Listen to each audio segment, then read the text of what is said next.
It's also hard to say that he has chemistry with Chewbacca. He does, but he kind of does have chemistry with Chewbacca. Oh, like sexual chemistry? Is that what you're? No, all the chemistry. No, like yeah, because we go from the just shower scene to this, and it's like, No, no, but they like- are buddies, yeah.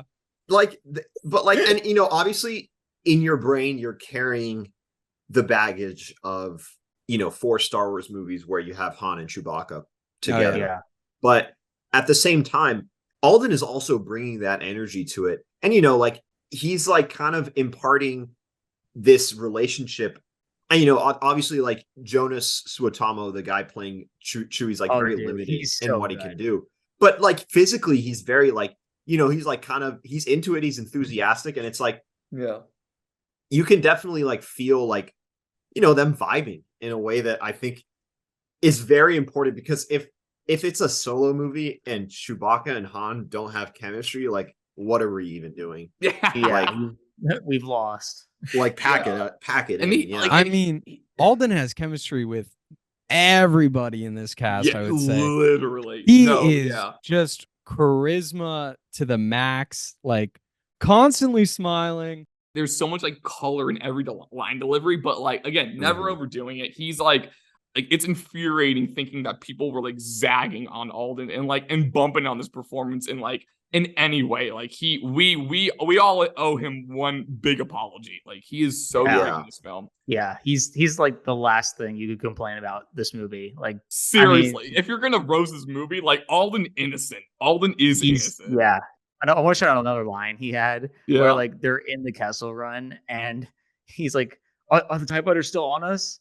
He says some kind of space metaphor that makes like absolutely no sense. And Han's like, wait, are they or aren't they? Yeah.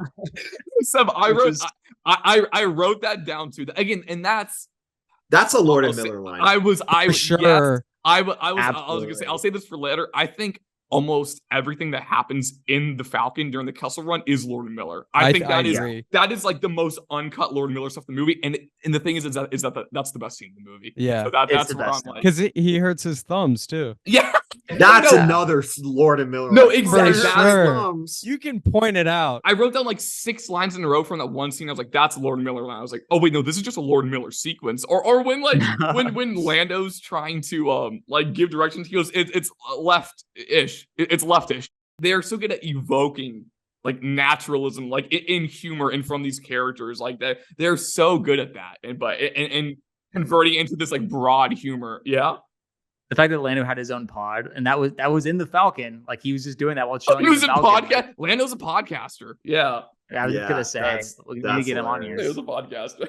Get him on the pod. Okay, I want to talk about the way this movie looks though. Because we talked in the pregame about how dark and kind of underlit or in need of the Game Boy Light this movie is. Yeah. Right? And I want to say, thankfully, my schedule cleared the day I watched the movie, and I was able to watch most of the film at night. But when I began the movie, it was daytime outside. And when the film started, I thought my TV was broken. I was like, what is going on right now? Like, I thought it was like going into sleep mode. Yeah. That the whole opening, which I think is the worst part of the film, is also the ugliest part of the Blatant film. Proxima. But it needs to be that like blue because of just that gimmick of throwing the stone into the light, and then having the light come in and burn Proxima. But like, it's too gross. It just looks bad. But then you get to scenes where it's like, we're out on a mountaintop, just snow everywhere, and it's actually beautiful. Like all the landscapes and stuff. Then it's like, oh yeah, this is the guy who did Arrival. That makes sense. Yes, you're absolutely right. And I want to shout get out to that's second AD core. That is. And the thing is that even though I'm like, oh, this thing was like why is it so dark? That's the thing. It's I'll post the pic on Instagram. I was literally hanging up like towels and blankets over my blinds, like freaking Pacino in Insomnia to like get my room like dark. I don't think this movie's dark to like hide sludge. Even with all of what I just said, this movie is freaking Days of Heaven, the Terrence Malick film, compared to like almost all like the Disney Plus content, and frankly a lot of blockbusters coming out. Oh, yeah. I understand like it's gonna be underlit if you're like watching during the day, but like the shadows and like the contrasts are like pretty consistently gorgeous and like super crisp in this movie. Like really nice use of like silhouettes too. Like there's that shot when they're going through TSA or whatever, and like in that like airport, and there's like so much sunlight like flooding in like through like these like glass panels and like behind like backlighting these stormtroopers and creating the silhouettes. I'm like, this is like it's like really, really well lit, and like it got inspired lighting in a lot of other ways, like I think the dark scenes in this film are, besides the beginning, is the lounge scene and the cantina scene, which are heavily referencing Han Solo's biggest, like his introduction, which is Mos Eisley. And it's definitely trying to mimic that lighting to a point where, and the way this cinematographer does it's mostly practicals as much as you can. It's just too dark. What were you gonna say, Seb? I was kind of wanting us to shout out like some of our favorite shots in the film, because there's actually like, I mean, and also like how good these films look is going to be a consistent through line through all of these Star Wars episodes that we're doing. I mean, these films are gorgeous to look at. They've gotten incredible DPs for all of them.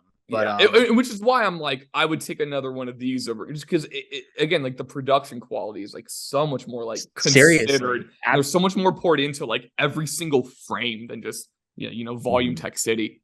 I think something that like kind of elevates those compositions is just some of the set design is really nice. Yeah. And like if you point the camera at something that looks really interesting, that's a good shot, right? Like yeah. And like Therm scissor punch. Yeah. I mean, or like, like, okay, I think my favorite example is the exterior of Kessel, like that like green water, like the yellow, like that place could look so like yellow filter. The people who designed that exterior and they built that's like a set that they built, and it's a pretty big set. That exterior could have been so like green screen sludgy, like dusty white, and that's it. And they like put so much work into making that place look so much more alive that like when you point the camera there and it's this big real space that you're having this big battle in, like all of a sudden all of these shots, like all of this coverage of this big climactic battle is gonna look pretty good. I will say my favorite shots, and this might be bouncing off of Incredibles 2, this movie's wallpaper core. Because my favorite shots I'll say this is Twitter, like post 4 pictures, post 4 stills core. Yeah. Like the coaxium hitting that mountain and then that going off. That's beautiful. Just driving another connection between Attack of the Clones and this. Very cool explosion. That and Small Talk. It's what Attack of the Clones and Solo got. Yeah. I was gonna say, it's like, for like, even though I know like the biggest critique of how it looks is that it's too dark, like one of my biggest praises is also its willingness like to leave things in the dark, like to again, not to have just this like stay like everything's evenly lit kind of thing, Again, like I love the silhouettes in this movie. Maybe the shot from the film is like is Han's silhouette is when he's pulling up to Lando's table, and he's like hitting with the Han pose. It's like that is magical. Or even like, I know you're flaming the opening scene, Dylan, but in like those first close-ups of Han in the car when he first sparks it and he's driving the car. I do love it because that's something David Fincher's DP talks about a lot. And when he's like, I think like everything lighting the scene should be like in camera. It should be in camera to be like diegetic. And so I love when like he's driving in like the overhead lights of the street. He's like going in and out of the light with it, like as if it's like a freaking Michael Mann movie. Like I just think that's awesome, And like in that shot of, I mean, the Falcon reveal is amazing. That is like a truly like that's a like using its pre-existing IP-ness, like I'm not gonna cut that one out.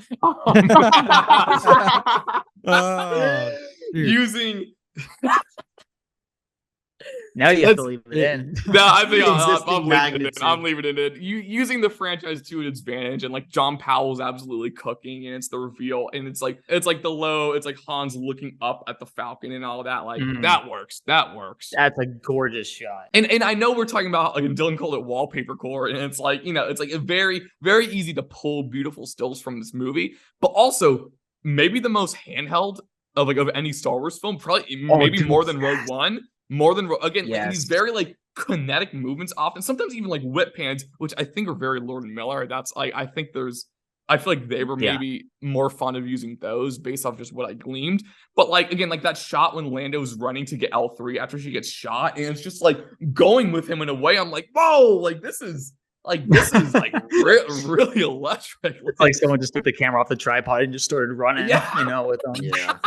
No, and then like, and maybe I'm stepping on my own toes, but this is why we play. But that shot of to end the Kessel heist that leads into the Kessel run, when it follows Han backing into the Falcon and then follows him going to the cockpit, I'm like, this rules. I'm like, this is awesome. And I want to ask this to you guys, because I was watching that and seeing how these are a lot of what we're talking about is how, especially with these handhelds in the overall segment of the film, is the way the movie is very clearly deviating from like the house style of Star Wars, the house visual style. And the thing is that Rogue One benefited a lot from the praises for like its shift in aesthetics, right? And because of the way it was shot. And the thing is, if this movie came out before Rogue One, which was the original plan, but the release dates got swapped, I think it absolutely, but it would have been way more warmly received because this would have been the first one to deviate visually, like it's doing a lot of the stuff we praised Rogue One for. And that's what I was realizing while watching. If it just came out before The Last Jedi, I think it would have been fine. I genuinely believe that. Like that makes it doubly true. Yeah. That's if Rogue One came out after Last Jedi, I think Rogue One would have gotten the same treatment. For sure. What do you guys think about Woody Harrelson? I like him a lot, actually. And we talked about like the chemistry between everybody is the strongest aspect of this film, and he has fantastic chemistry with both Chewbacca and Han. So I don't know. Another charisma machine in a way, but yeah, he is okay. I will say this. I like his character. I think his character. Yeah, I like his character too. His character is a function character, right? Like, because like, Han's like kind of arc in the movie, right? Where like you kind of have to like take him to like this sort of idealistic height, but you also have to bring him back down to earth with like this like super like skeptical like guy. You need that, you kind of need that foil to him, as well as a mentor. But at the same time, I mean, they're also like not like Ron and Lord and Miller for that matter. They're not like asking Woody to do that much, No, like, that's what I'm thinking, especially on this watch. I'm like, Woody Harrelson is like, he's not like putting in his best work. Yeah. No, because I will say, like watching this with his performance in like Venom 2, and I'm like, okay, he can do a lot more, and I think that's what it kind of asks for. I was doing. Wait, you got that from Venom 2? He's a little crazy. He's definitely a little. Venom 2, he's very animated. Venom 2 is what's making him go, Woody's got more in the tank. Woody's got more in the life in him. Listen, I actually enjoyed Venom 2. I don't want to make it seem like I'm hating on you, but I thought that was funny. I mean, I'm not saying Oscar worthy. I'm just saying he's definitely more animated, just even physically and stuff. Like going full Nick Cage on that. But I think he might be perhaps the weakest part out of everyone there. Whoa. I mean, who else would you say? I'm not saying Kira. I think Emilia Clarke is definitely playing that character the way it's written. She does the best she can with what she's given, but what she's given, Kira.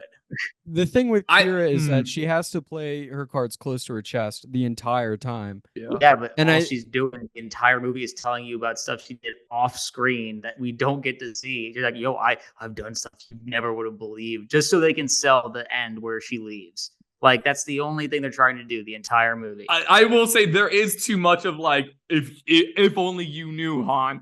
But like, there's too much of that. But I do think that, like, I do love that final interaction between those two. You know, I don't want to say Han loses his innocence in that moment, but like like the twinkle in his eye dims like after that conversation, and like, and you see the pain on her face as he's walking away, and like I do love those final two looks. Like, and also, talk about a great shot of like the way the lights, it's like through like the rafters or whatever. Oh yeah. Or it's like taking off through the blinds on her face as she's taking off. And then him's looking up, and you just see like, like I said, you just see like, you see his shell hardening in that moment.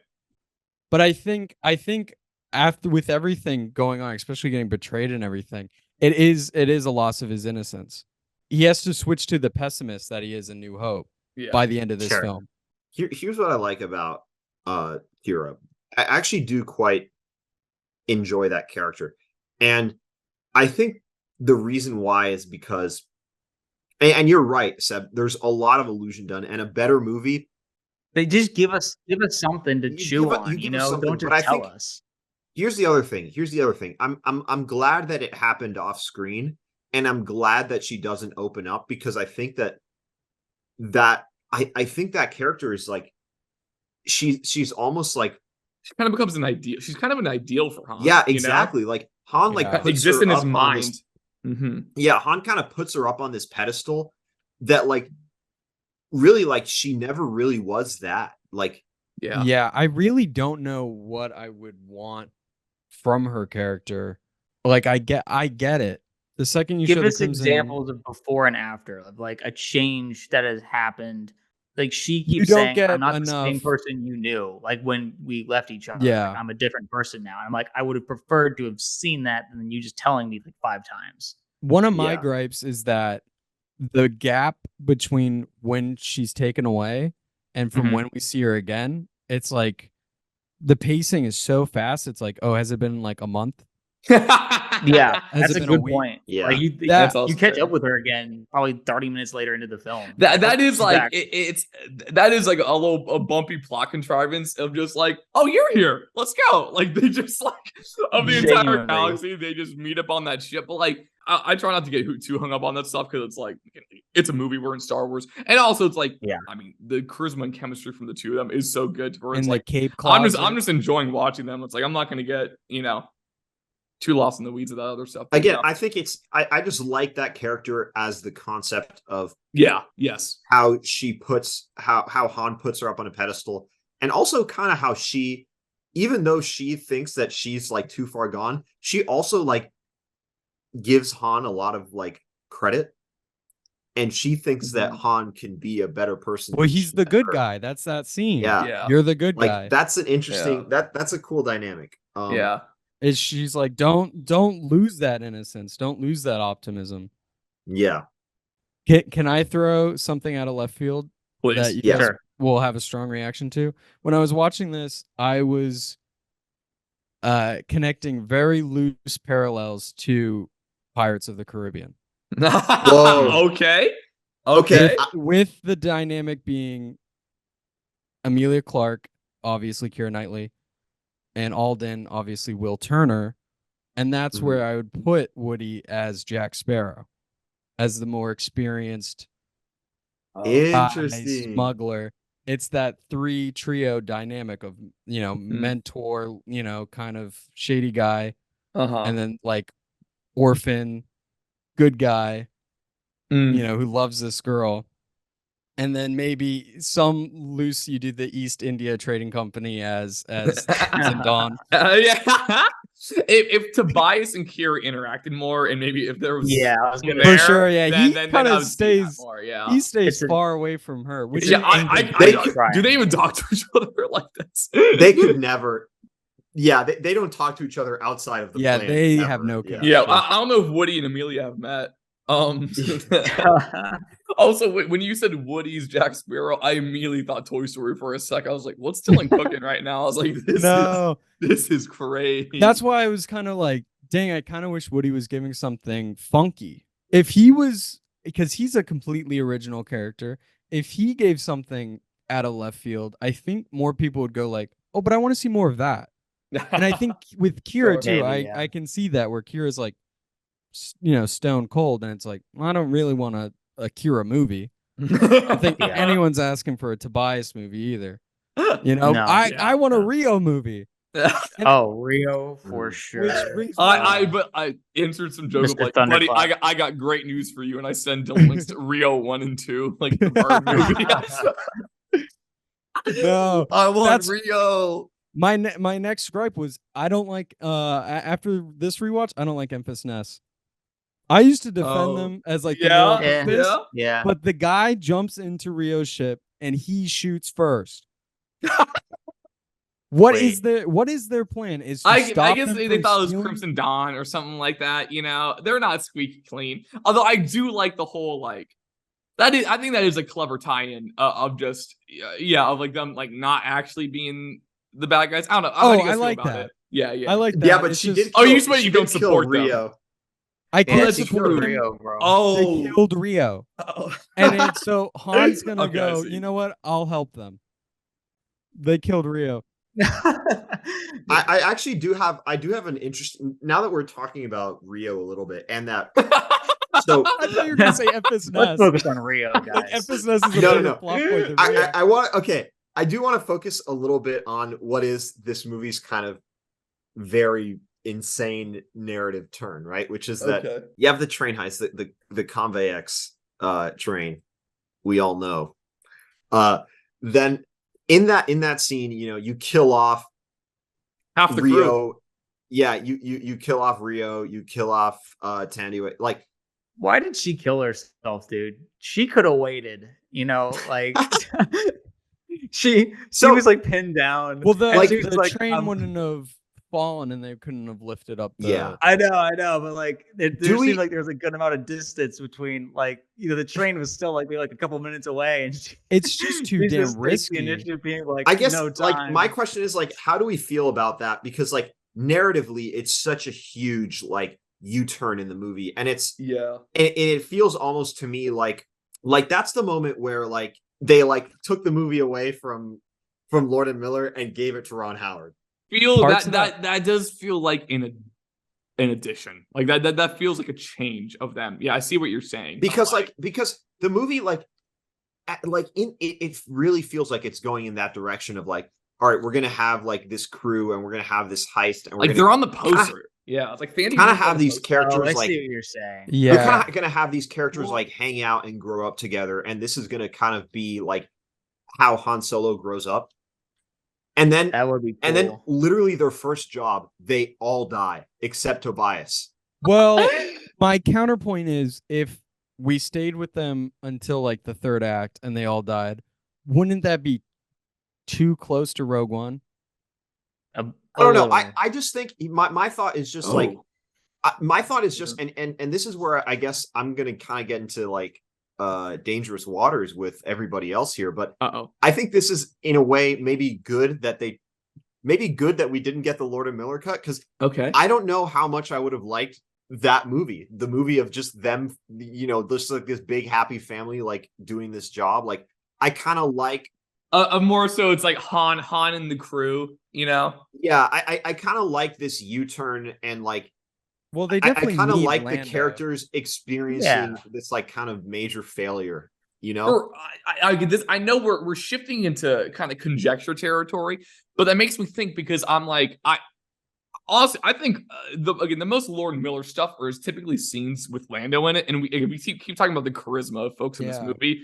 I mean, this movie reignited my excitement and hype for just the prospect of seeing these characters again, especially knowing that we're getting another Lando movie. I'm hyped to see Don Glover again. I'm hyped that he's writing it. Like, and again, like it's a movie. Like I need, and like I almost wish I didn't read that Alden signed on for 2 more movies, because I'm like, freak, man, like we could see him again, but like, I don't know, they're not gonna. Just that dynamic of like at the end when he goes to get the Falcon back, and he like they see each other again since the heist. And he pretends like they kind of get in those like fisticuffs like for an entire movie. Like I could watch easily. It sets up their dynamic of, and it's a tough one in Empire where it's like they're friendly, but they're also super passive aggressive towards each other. Yeah. And it's like after this movie, you're like, I get it. Like I see Lando's perspective. I see Han's. Like I get it. Yeah, you just don't know what they're gonna be doing. It's like a constant pissing contest. No, well said. And I do love that interaction. I'm just, I hate you. I know. That's the Empire Strikes Back parallel. Oh, that's true. Yeah. Han, when he like has all that confidence because of the Kessel Run, decides to do the whole like, because Empress Nest and her gang shows up, and he starts to like puff his chest a little bit. He's like, I got a whole crew waiting on my signal. You're surrounded, and then Lando just takes off with his ship. Like he rolled in that one. It was that Lord. Do we think that's Lord Miller? That feels like a Lord joke. That's a Lord joke. That's funny. But what I wanted to say, because we're like, what's the Lord Miller cut look like? And it's tough because it's like something like the Kessel Run. I'm like, that's pure Lord Miller, but like Thandie Newton and Rio aren't in that scene. So I'm like, well, then where did they go? Did they come back? Would they have come back in the third act for them? I don't think they would have. I think they have to die because you have to get Lando in there, and you have to get Kira, and it just works too well to be like, here's the crew. Yeah, like it turns into a heist film. It's like we need to get a guy. And I think the Sabak scene I do think is because I know in the Rogue One pod, it's like I was definitely guilty of like, I was like everything I liked. I'm like, I bet that was Tony. Like, I bet that was Gilroy. Yeah. And I feel bad because I know they only did like 30% of this movie, which is just a substantial chunk. So I don't want to make it sound like, oh, everything I like in this movie, I think was Lord Miller. But I do think the Sabak stuff has some very like awesome Lord Miller moments. Because again, it's that Lord Miller, like naturalistic, like broad humor of when he's like, all the eyes on your card, buddy. Yeah. Well, okay, now I see your cards. That is a Lord Miller joke. They love just like random like moments of broad humor that just makes them feel like an actual normal person, you know? I think that might be a Ron Howard part. Those might be the maybe Lord it's Miller spliced. It's probably it's got to be spliced because Clint Howard shows up in that same scene, and that's got to be like the same week you're shooting. Was always going to happen. You know what I mean? Yeah. Like in the Lord Miller cut or the Ron cut, it was always going to be there. I mean, personally, I wouldn't. I'm not going to go too far to like on crediting one or the other. Because we never know. Yeah, no, we can't like say for sure. When the Snyder cut came out, I was like, oh, that was him. Like it's like all the bad parts of that movie. You're like, wait, that was still him? Because before you could be like, point. Oh, that good part, that was Snyder. Yeah. That's a great point. I guess it was just that joke, and when he goes, "This game's fun," like when he says that halfway through, those two jokes just kind of felt Lord Miller-y to me, which I just think it's fun trying to pick those out.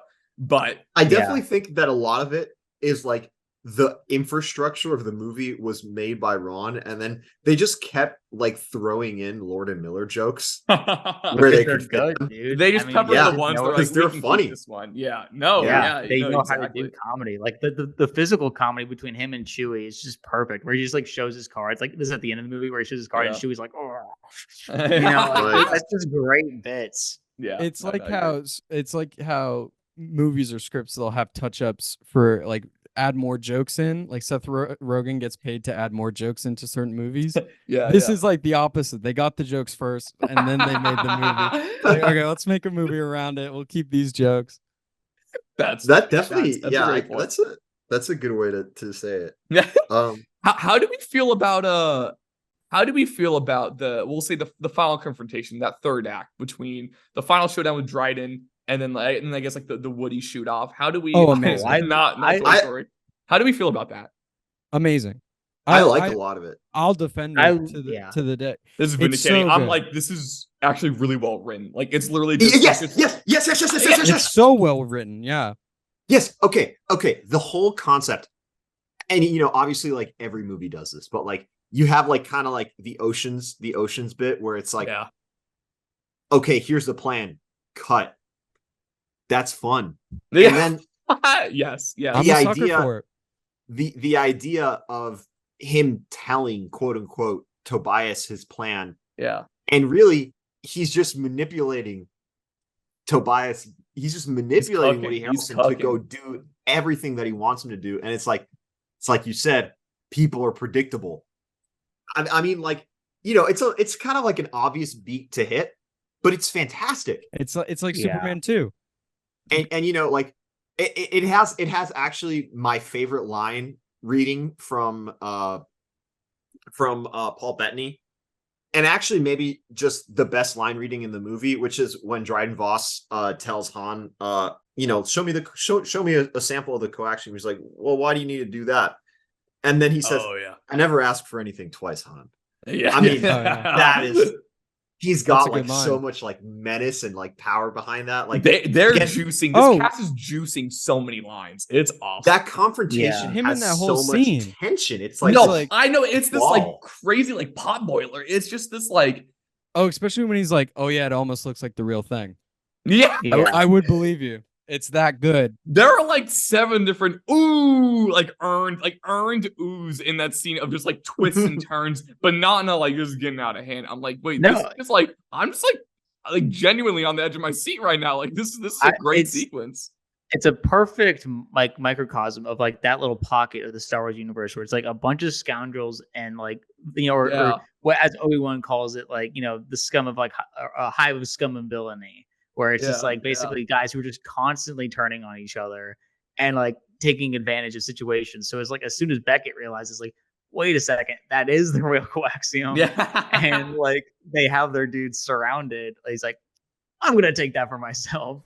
No, exactly. No lightsaber battles, no big explosions.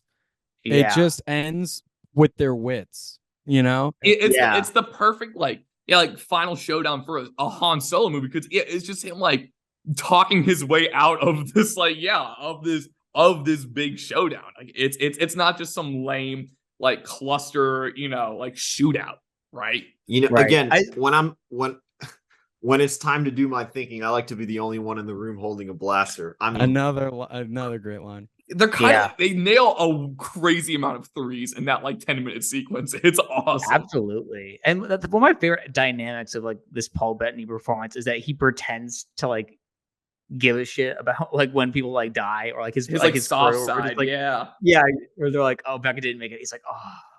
And then, you know, inside he just like he couldn't care less. But part of it almost seems like a little genuine. I don't know. So some of it seems like there's a sincerity to him. Well, you know, like he's very transparent is the thing. With that line, even with the lines on his face, literally. With that line, it's a double meaning because the second they tell him that Beckett's dead, he knows he isn't. So he knows he isn't. That's a good point. You're gonna lie to me. So this is how we're gonna go. Yeah, that's what makes it so good. I'm saying, guys, like there's like I had a blast with this movie. Like this is I'm saying the characters and their dynamics easily the best part of the film. Like and it makes that aspect of it just like infinitely watchable. Like because I love like Star Wars to me is, you know, when you boil it down, like the characters are what just makes it like just you want to keep coming back because they're just they're so magnetic.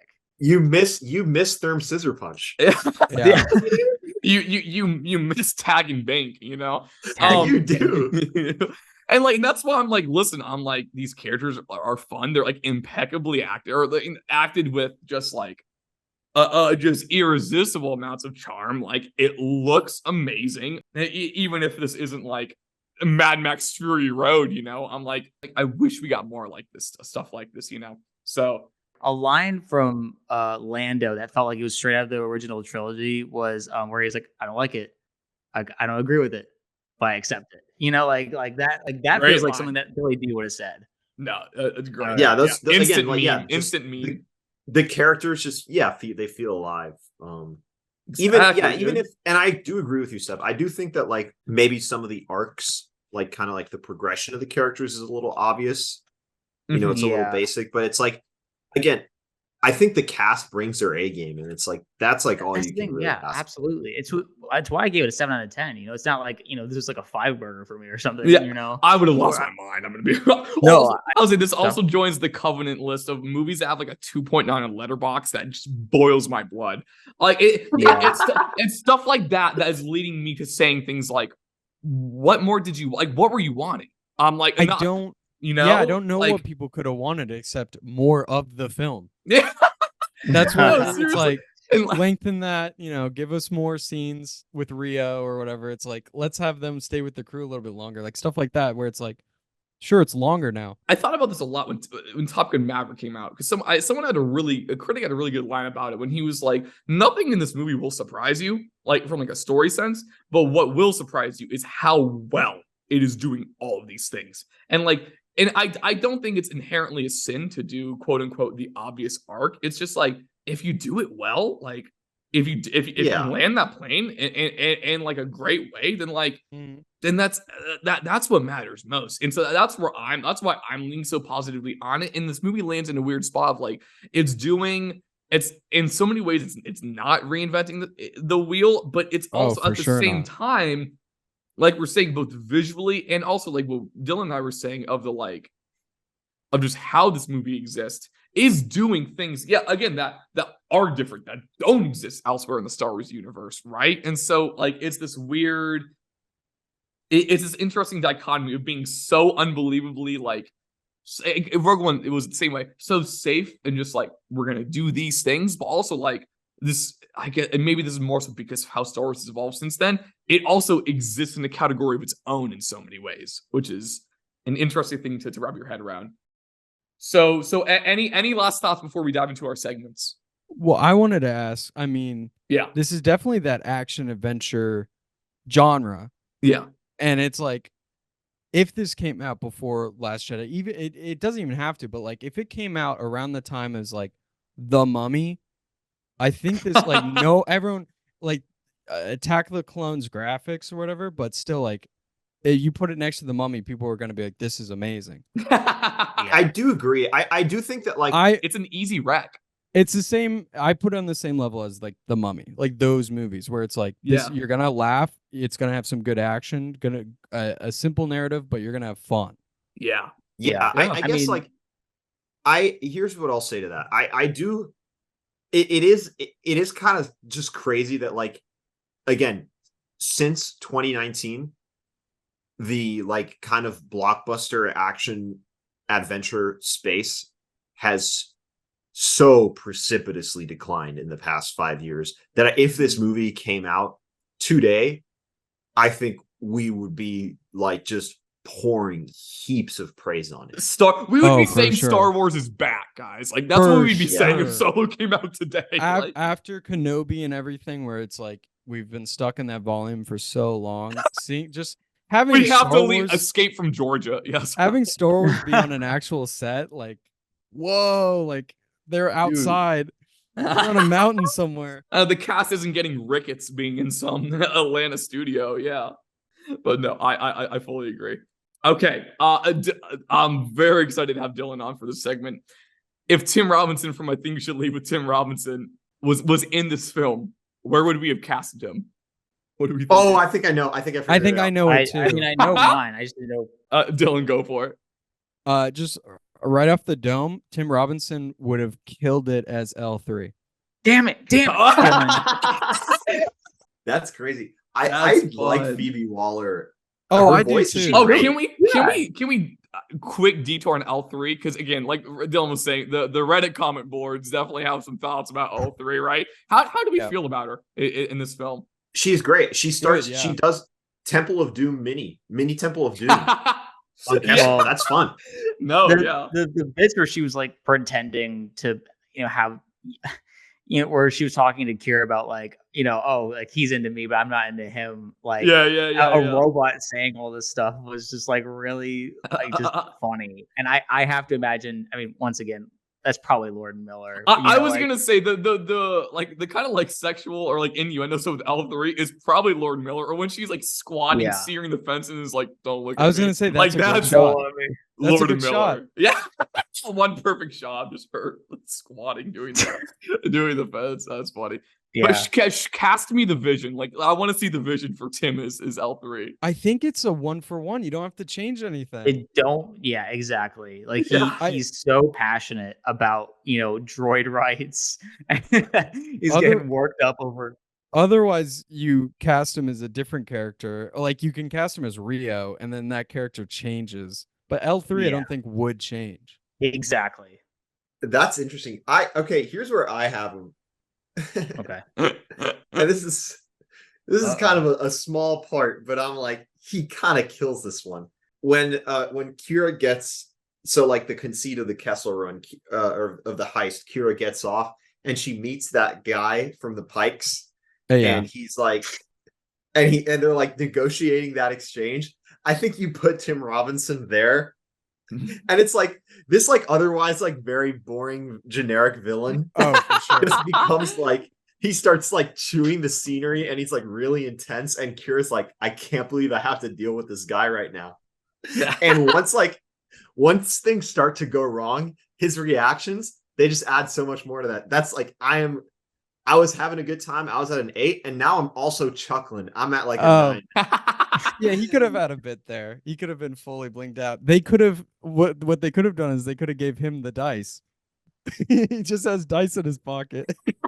I mean, just to be different, I'll be the guy that he talks to get into the Empire with, where he's like, you have no people, Han. Solo. Or like, I could see in that line. The woman that closes the gate, like that could be Tim Robinson. Like, oh, for sure. Put it in. Get her. Okay. This is why we play. What is the moment from this film that makes us go, man, this is why we make movies. This is what it's all about.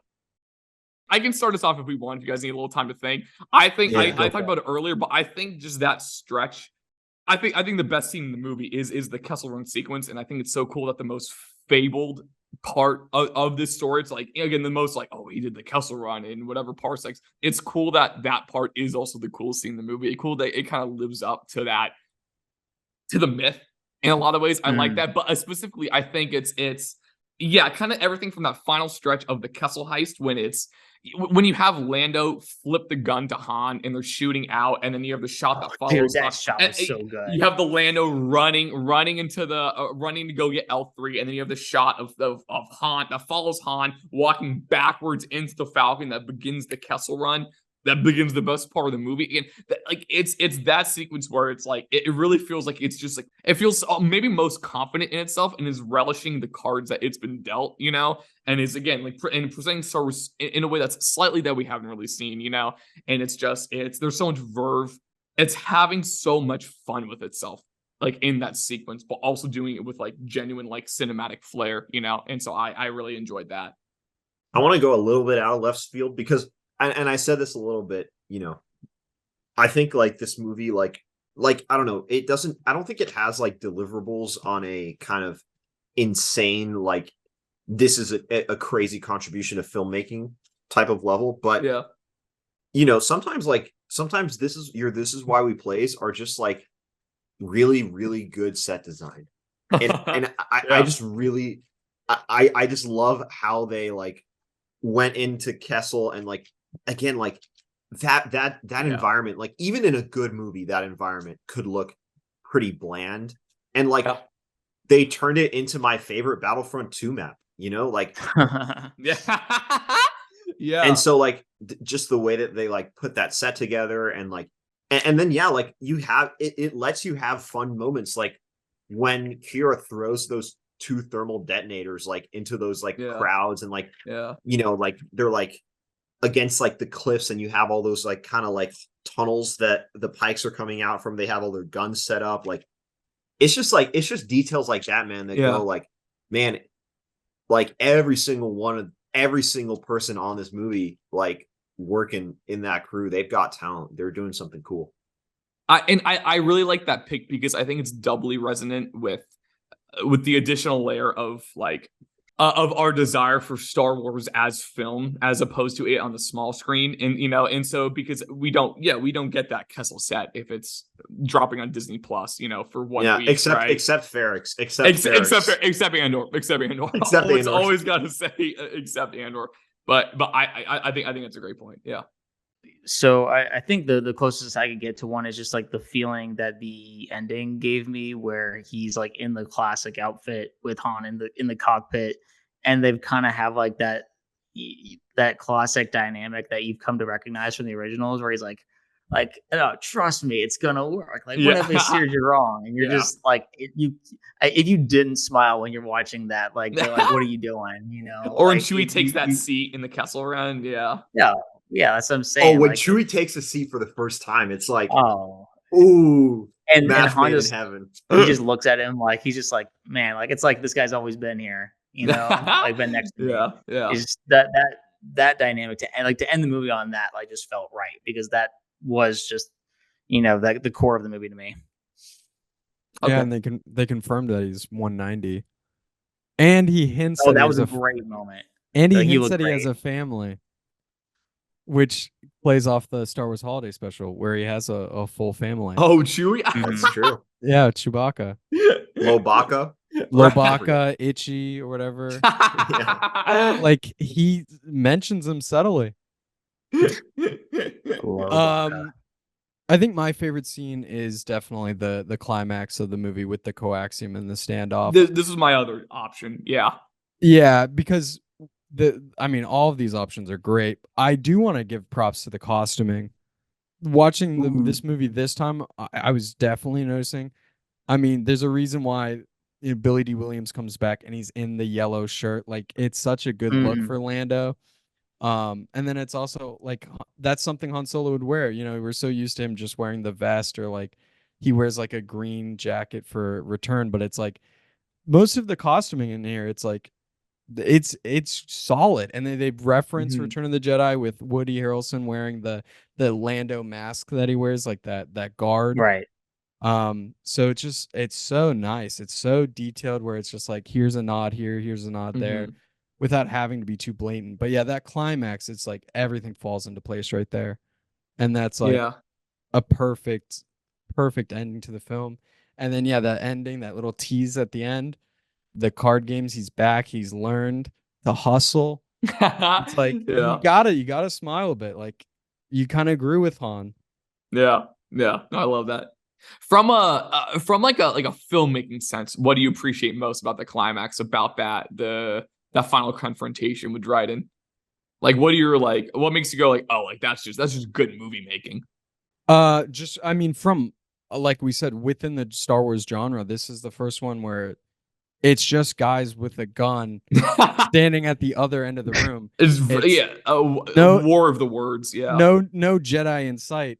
And even when Woody Harrelson leaves, like Dryden Voss is like, it's time we renegotiate. Like they're still trying to scheme. Like, how much leverage do we have in this? And it's perfect for a crime film, and it's good for a Star Wars film. It's new for a Star Wars film. I agree. Well said.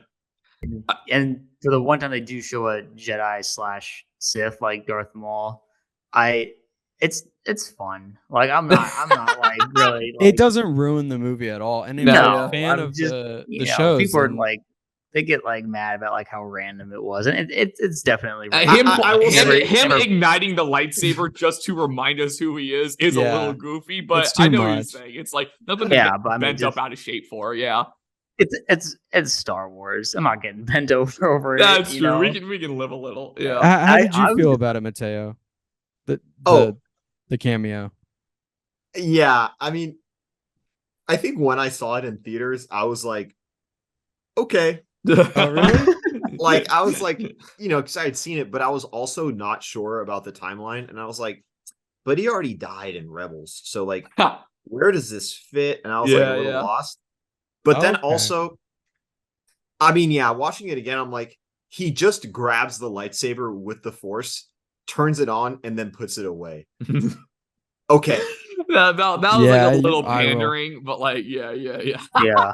That was definitely like peak, like kind of like MCU set up the next movie. Oh, and then for sure, nothing. Might as well have been a post-credit scene. To me, I was like, he's dead. He was dead in Phantom. and to me, that his cameo is a giant omen of now I gotta watch those shows. Oh yeah, that is ominous. Yeah. Well, it was crazy at the time because this was like the first thing that they really referenced from like those animated shows. Yeah. And so me having watched them, I was like, I can't believe they did that. Like, like you didn't even like ask the audience to do their homework. You just put it in there, and yeah, it really was kind of a sign of things to come, like you said, Dylan. Of like now it's just like if you don't watch those shows, and now like you're trying to watch like some like the new TV shows, good luck. Because I guess with Saw Gerrera, you can just like that's he's kind fine, of he's introduced in that film, like they set him up. Exactly. Like, Darth Maul coming back from the dead, it's like now you got to do your homework. Yeah, exactly. Exactly. Yeah. So that canvas notification. That was the negative part of that, is that you're forcing people to kind of like be like, oh brother, there's like weeks worth of homework of television to watch to like understand this. If we had to put a period on the discourses of this film, as we say, and get rid of that ellipsis, what do we think the lasting legacy of this film should be? How should this film exist in our culture in the year 2023, almost 2024?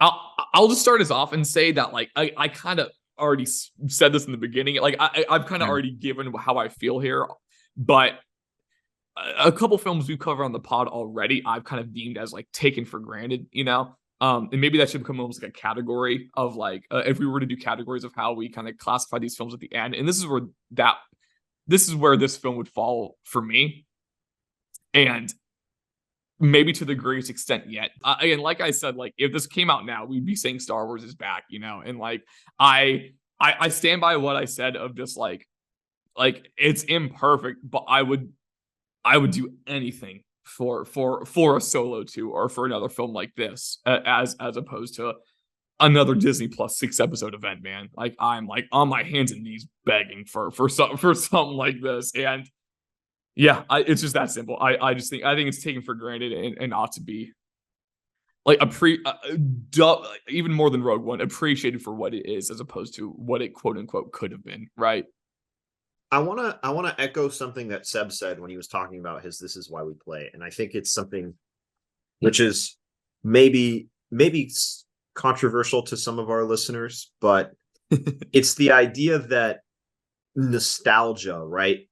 And I was on the other side of this coin, where I don't think I was a big fan of the nostalgia in Rogue One, but now I'm coming back to the other side for Solo, because I think ultimately the legacy of this movie is how you can kind of use that nostalgia, like kind of checklist. If you're a responsible filmmaker and you're not evil, you're not just doing this. You're not just what the potential is. You can make like satisfying comfort food. It's comfort food that was made with like, a decent amount of care and effort. And even if it's like, even if Ron handed in like a B+, a B, right? Like I would rather have, there's so many things now that like are so filled with like pause, point at nostalgic thing, wait for audience to cheer and clap in the theater, allow 3 seconds to pass, and then keep moving. Like it's so easy to do that, but like a movie can have moments like that and still be well made, still be satisfying, still kind of hit, right? Like and I think that's where and still be additive, at least in a slight sense, Yeah, like I think this gave me something that like I probably will end up revisiting at some point in the future as well. Like, which I cannot say the same about many of the movies that we have watched for this podcast. Like even movies that I think are as good, I don't imagine myself revisiting, and I think that is because of how maybe responsible this movie is with its nostalgia and how irresponsible it could have been. And so I think that will be like the legacy of this movie, or what it should be, is how it handles that nostalgia to give us, like kind of just a comfortable, entertaining package, something that, as a film goer will not offend me. And also as a Star Wars fan will like, give me the juice. Yeah. Right. Like, I think we talked about this with Rogue One. It's like, I think in terms of how it fits into like the Star Wars like into the Star Wars films, the franchise, like I think it does complement its surrounding films like well, like in that sense, like I think it is like a success. Like I do think it adds a little bit more texture to like it's like Lando and Han, especially especially it's like when you see their reunion on Bespin again, it's like it's like stuff like that is enhanced like from a movie like this, and the same way that Rogue One it adds more juice to A New Hope, right? So in a like kind of canon, maybe a little too Reddit brainy sense, it's like it works there as well, right? And like I really love what you said there. It's responsible with its nostalgia. It's not too manipulative. It's just like it's a lot more earnest and having fun with it, right? Seb, what about you? I mean, that's gonna be. I mean, especially what Mateo was talking about, it's gonna be a perfect segue into like next week what we'll be talking about with how nostalgia is used in that trilogy. Like, it's a really good thought to kind of carry over, and I think that's a fair assessment to say that like this movie is responsibly using nostalgia and not trying to trick you with anything. My only thing is that with Star Wars, my relationship with it at least is that I don't want the movies to be comfort food. I have like the TV shows, I have like things that will give me what I want. Like existing in the Star Wars universe and like in those TV shows is sometimes just enough, and like having fun little adventures. But like for the movies, I want them to push boundaries almost like every time in some shape or fashion. Like it's almost the responsibility of those films because of like the legacy of the franchise being as monumental and probably the biggest one in American culture. Let's be honest. Like it's has, at least you should have an attempt at taking a big swing or maybe multiple big swings. And I think, if George Lucas talks about his versions of 7, 8, and 9 being like something about like a micro, some of the midichlorians, like, weird stuff. Midichlorian thing. Like, I mean, which sounds like the most, insane thing you've ever heard of. And I mean, I can't say whether or not that would be good, but like, anyways, what I mean to say is that Solo, I appreciate it for, giving us, like you said, it's comfort food. And I do enjoy that. I'm not gonna say I don't enjoy that, but I think there is a time and place for it. And that's an opinion thing. That's not a definitive. It does provide things other Star Wars films don't have, though. It's not we're not like playing the hits. We're not playing the hits in this film, which I think we do need to commend it for. You know what I mean? It's a weird dichotomy. It's a weird dichotomy, but I also think those things can coexist. We can have Last Jedis that are like truly like, again, like rewriting the playbook. But I think, again, we can also, I don't want to say it's like the flip side of the coin is Solo of that, like, here's the Star Wars, because like Dylan and I, like we were saying, it's like it's a detour though. It shines in the way that it is a detour, I do see where Seb's coming from, though. I do see where Seb's coming from. As somebody who has the same amount of reverence for Star Wars as Seb, I don't want every Star Wars movie to be Solo, but like one every 3, that's good. I don't either. I would just rather have solos than like nothing, Yeah, I think that's what the anthologies should have been. Like just little snippets, like. Yeah, we have the episodes that are like the big ones, Fate of the Galaxy. And then it's like, let's just do some heists with Han and Lando. Like it can and scratch itches that the other ones can't. No, and I agree to an extent that like the anthology movies, maybe like that's what they could have been, is like giving a different kind of scratch and a different environment that you don't typically see in the saga. But now that the saga is complete, and they were gonna do that, but now I mean I don't even know. Like Star Wars, the franchise is in complete limbo right now, so it's hard to say what's gonna happen or what we're gonna get.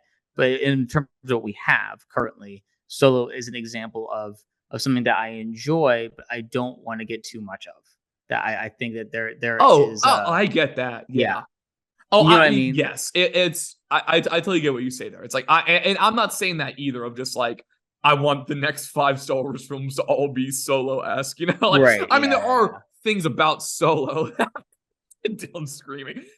I feel like I am kind of chasing my own tail. It's like there are things about Solo that I wish every Star Wars movie had, but so the question is, where should this film stand in history, or it's in culture. It's like, how should we be viewing this movie? Like, it's like, oh, Solo, insert this sentence. Like, this your period on the ellipses. I think this movie, the way it should stand is the first in many installments. And that's where I'll play devil's advocate and say I kind of want like 8 solos. I don't know. It's so fun. Maybe for sure I'll get tired of it, but for now it's like I'm desperately seeking Solo 2, and I'm looking forward to. No, I feel that. No, I get, and I totally empathize with you as well, because it's like if we got 2 more solos or something like that, the types of adventures they could go on again could also be things we've never seen in Star Wars. You know, it's like Solo, even if it's doing things by the books in some ways, it's also existing in a playground that no one else has really played in Star Wars. And I agree with you, Mateo. It's probably the one that I'd revisit out of like I don't think I'll ever watch Deadpool again. I don't think I'll ever need to watch Incredibles 2 again. Incredibles 2, fast paced, you can put it on, but yeah, it's not that fun like compared to this, where it's like I want to be with Alden and Donald, you know, like I want to hang out with these guys more. So, and as of right now, this movie is the only way to do that. The only way to do it, yeah. Until Lando comes out. Come on. And so, I don't know. I still like it. Like, this is a good film. That a 2.9 on Letterboxd is insane. I'm gripping my desk right now. Like, that is like, gosh, dang it, dude. I don't ungrateful. Know. People are ungrateful, man. Like, that's 2 point. You're sick. Sorry, I'm spewing out. I'm like, oh, gosh. We'll never live in that world where this came out before The Last Jedi, and so we can't ever see. And so that nail in that coffin is Darth Maul coming, grabbing the lightsaber, and it's like now we gotta. And that was literally Star Wars being euthanized in that moment. Was like kind of Darth Maul. Like, gosh dang it, man. I think honestly, maybe like the line I'm going to remember most from all these conversations we had in this podcast was Dylan going, if I had a nickel for every time someone said, watch Solo, not bad. Solo 2 would be funded. Like, yes, I think that is so that was gold, Dylan. It was like that literally is it. Like, if people just like give it a chance, just give it a chance. My biggest mystery about this film is the fascination with the dice. You know, I can't really. We still don't really know what the dice are just there. It's there from the get-go. Like, oh, it's his dice. I think there's got to be like some art book or some novelization where it's like, that's his dad's dice. You'd put on like, and they just took it and ran with it. I feel like the dice would almost work more if they weren't in the original trilogy. If it was just some like little visual motif as luck, and it's like, oh, it's like I like that wrinkle, but it's like the dice. Well, it's now it's like an heirloom of Kira. Yeah, exactly. Now it's how he remembers Kira. Now it's loaded with only stuff from this movie, but it's like, what? It's like the film final shot of the movie. I'm gonna be honest. I never thought of the dice once before this ends movie. On the dice. The last shot of the movie is the dice as well. Like it's crazy. What if that was all Ron? He's like fellas. Yeah, I don't know. I need number one more dice. More but dice. This is, now I will say that the dice is a thing in Last Jedi too, and we'll talk about that. But there's like an insert shot. Now it's Chewie's. That's right. And so I don't know. Disney, like a bunch of execs, like got around a table and were like, "Guys, we gotta emphasize." When George is like, Jar Jar's the key to all this. They're like, Hans Dice is the key to all this. It's the glue. Leia saw the dice and she got so mad. The dice reminded her of Kira. His ex. But this is also like the one. It's a prequel that doesn't really. It's not offensive. Like, it doesn't mess with the original trilogy at all. Rogue One. Yeah. That's the thing about this film is it's so like non-essential that you can turn it on and have a good time with it, but also you could skip it. And a lot of people do. They go, you can skip Solo because it's the least offensive. You can skip it if you don't like watching good movies. Yeah. The only I mean, besides adding the flavor with the dice, sure. The only thing that's like weird and out of place is like now it's like L3's in the Falcon forever now. I think they only did that because I think there was like something in the original trilogy where it's like the ship's talking to me and it has like a unique way of talking. It's a And very I'm like, peculiar that's dialect, yeah. That's If a you pretty Google wild it- backstory for that. If you Google it, if you Wikipedia it, I think there's 5 robots currently inside the Falcon. That's I would watch a movie of that, to be honest. Like, the gathering of the Millennium Falcon Infinity Of the Stones. It's shot like Black Hat, and it's just like all the code and like all the robots watch in the there. heck out of that. It's crazy. That's what Seb wants from Star Wars. He's like, that's what I want. Is the robot code. Also, quick, I can cut this for time if need be. We were talking about some casting what ifs, and Mateo mentioned how Christian Bale was up for Tobias Beckett in this movie, which is crazy. I just want to say, like, this, I so forget what line he said, but Paul Bettany says something, and I'm like, that was Christopher Walken. I'm like, like he said something, and he's like, I can't do a Walken impression. I'm like, yo, Walken is Dryden Voss. Wait, Dylan, can you give me Walken as Dryden? What's the line that Dryden says? I don't. This is gonna be awful.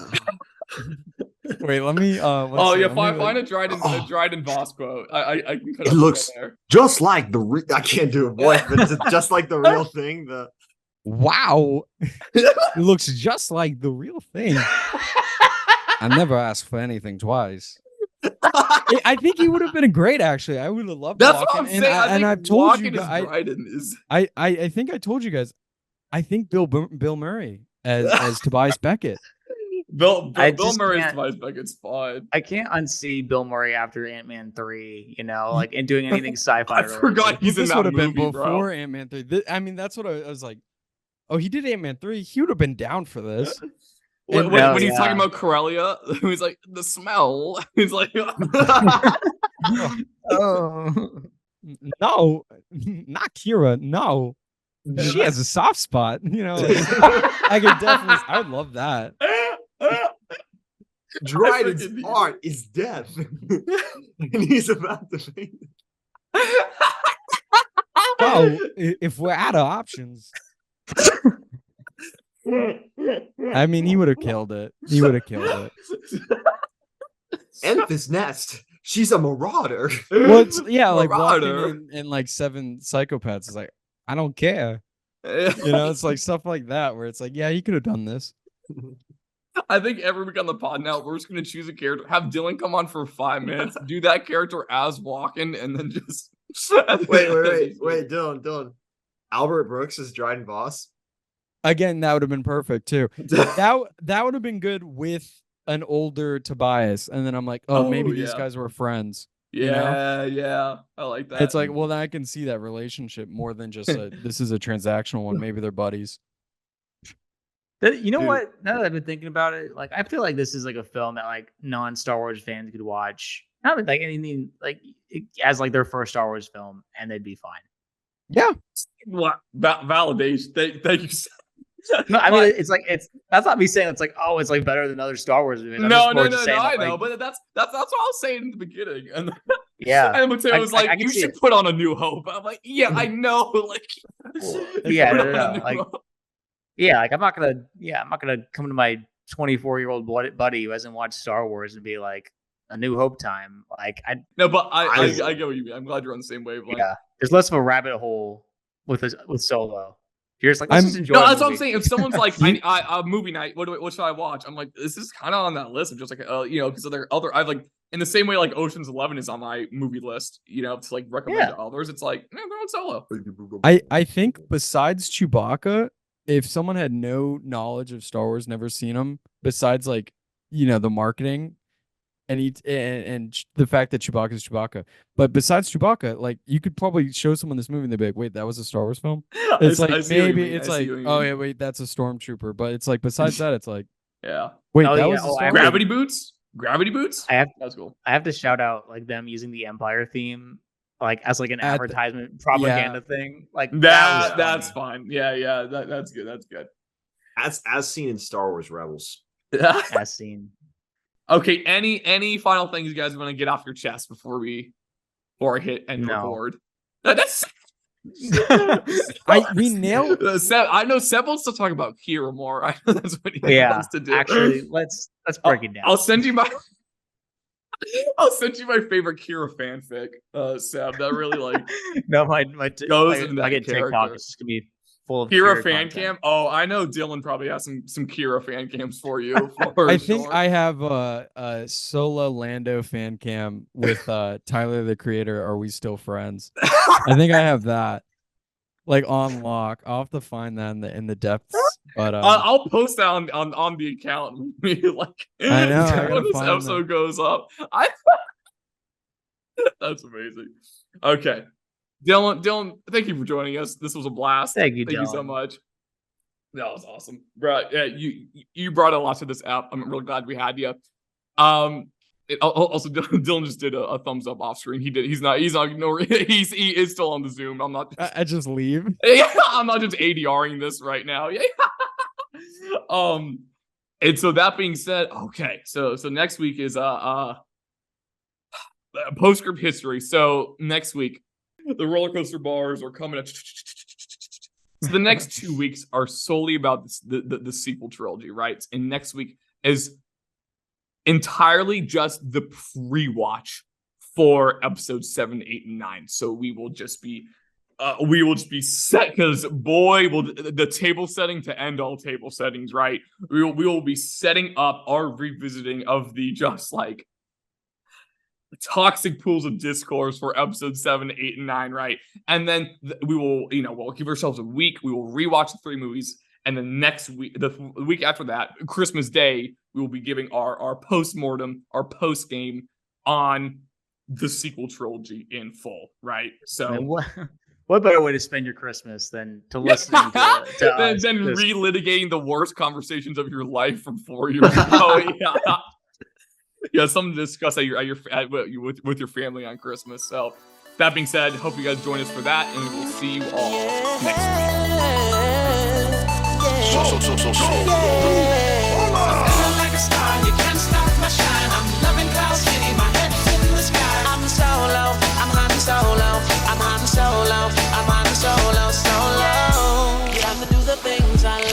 Gonna see your princess, everything's alright. Oh, no job but an answer to ain't a fixture in the palace zoo. No, and since the carbonite's off me, I'm living life now that I'm free. Yeah, told me get myself together. Now I got myself together.